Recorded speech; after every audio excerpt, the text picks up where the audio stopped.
I'm not very knowledgeable about what's going on in Norway, but I'm going to comment on it anyway just because, it really stirs my spirit and it really troubles my spirit. Apparently, this guy, I'm not sure of his name, on Anders Behring Breivik, um, from Norway.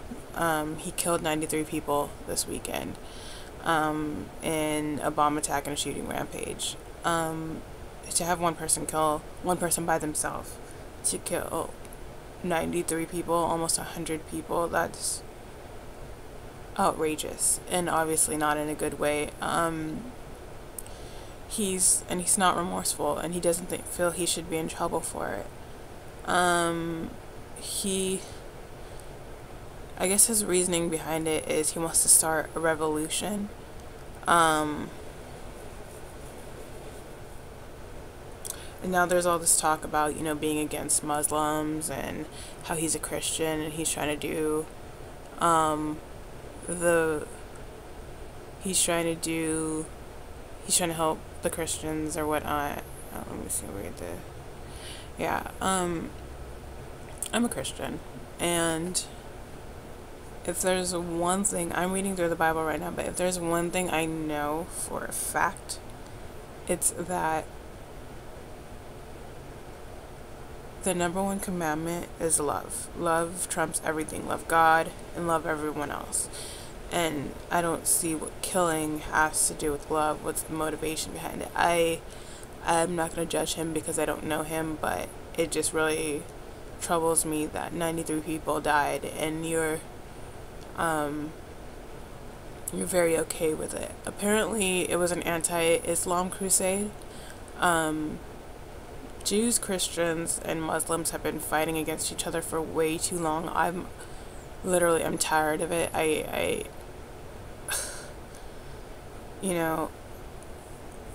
I feel like, we all have our own beliefs, we all have our own convictions, and when the world ends, we will find out who is right. Obviously, I think my religion's right.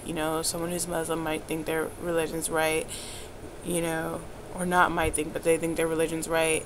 People who are Hindi think their religion's right. That's fine, okay? God gave us free will. We're allowed to think what we want to think, and then we just have to answer for it later. But to kill 93 people,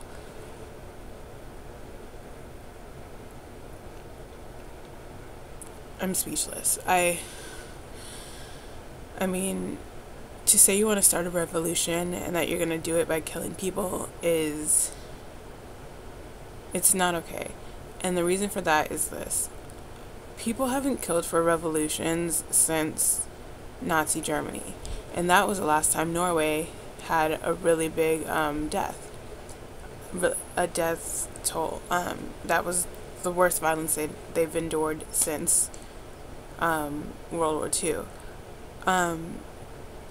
But those people aren't really honored. The people who have made the most difference are people like Martin Luther King, who won my culture's freedom through not fighting back.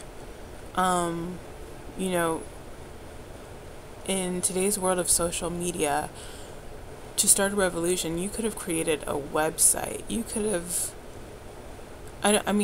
you're allowed to think, if you want to be anti-Muslim, I guess that's okay. Everyone has a right to believe what they want to believe. You should be accepting of everyone, but there's Klan members out there, there's people who commit hate crimes towards gays. Not saying that that's okay, that's definitely not what I'm saying, but the Ku Klux Klan, those who just burn crosses on their own lawns and just in the dark, hate gays and blacks,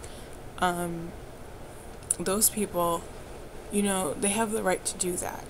They have right to run websites calling me a nigger and doing all that. It's hateful, but they have a right to do it.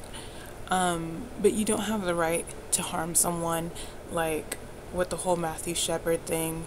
You don't have a right to mass murder. You don't have those rights. Not only did you take away the lives of 93 people, and not just the 90, you didn't just affect the 93 people who you killed, you affected their families, their friends, that nation, the security of that nation, the faith of that nation. I mean, I don't go to the mall and think, oh, what if there's a terrorist attack? Let me stay at my house. You know, because even though we are at war with terrorism, I don't walk around in that much fear. You know, and since Norway's not on the terrorist radar, speaking Al Qaeda and things like that, they probably had a higher sense of security than I do. So to just take that away, like, I know how I felt when September 11th first happened. You know, at first I was confused, but then I was afraid to go anywhere. And, you know, that fear momentarily turned me into a racist until I finally got the sense to know, you know, a certain kind of person did this. Yes, but it's not a certain physical description. It's a certain kind of heart that did this, a certain kind of black heart that did this. And, you know, since then we've made our missteps, but it's like, you know, we still thrive on security, and I still feel, even though we are at war, I still feel very secure, and I don't feel I don't feel at danger. But, you know, to take that away from a country like Norway, that's a relatively small country, you know, minds their own business. You know, you never hear them like, oh, well, we're Norway and we don't think you should be bombing so and so, and we don't think that you should do this, and like, what did Norway do to you, sir? I don't know. When I heard the story and when I finally got the courage to read about it, it just made me very disappointed in the human race. And it made me very sad that we have people like this. I mean, you know, just, you don't have a second thought, or you're proud of yourself for killing a fellow human being. Maybe that's just me. I don't know if anyone else feels that way, but I was just like, is this what we've come to as humans? I mean, it's bad enough our moral fiber has almost completely diminished, excuse me, I can't speak. But to just not care about human life that way, it's outrageous, is what it is. And upon reading more about this, turns out Norway doesn't even have a death penalty. I'm not going to say whether I believe in the death penalty or not, because honestly, I don't know if I believe in it or not. I don't have an adamant view or a staked claim in it at all, but I mean, he could be, from what I was reading, the maximum amount of years someone can get in a Norwegian prison is 21 years. And I think he should be in there for 93 years. 1 year for each life he took. And that's even assuming that Norwegian prisons are the same as American prisons, where it's like dangerous and you can get killed and da-da-da-da, and they have, you know, solitary confinement, because they might not even have that. Their prisons might look like Martha Stewart prisons, and then what? It's very disconcerting.